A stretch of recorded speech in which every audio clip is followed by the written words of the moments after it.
Others remember adoption. I've never heard of an adopted baby being called an oops baby.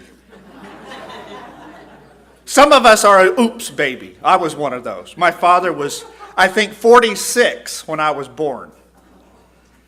And my mother was saying, I'm too old to have another child, And I was the fourth of 4 kids.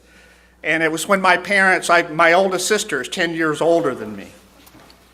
And so I've heard of oops babies, but I've never heard of adopted babies being called oops babies. You choose to adopt a child. And sometimes it's very expensive.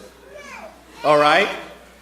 In our case, it took a whole year to get this kid to the United States, We had to go to Barbados and go to the embassy and all this paperwork and to get fingerprints and blood work. And I had to prove that I wasn't a convict.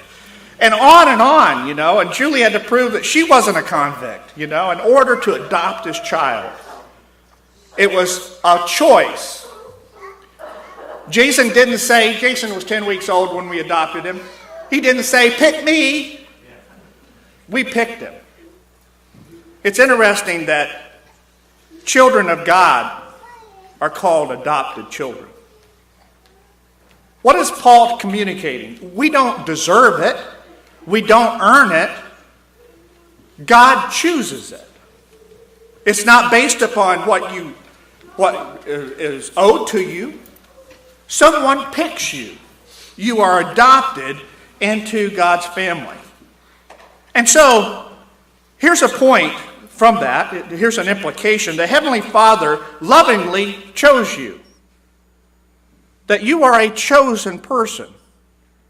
In Ephesians 1, it says, for he chose us in him before the creation of the world to be holy and blameless in his sight. In love, he predestined us for the adoption to sonship through Jesus Christ in accordance, I like this, with his pleasure and will. If you are a child of God, God is pleased to have you as his child.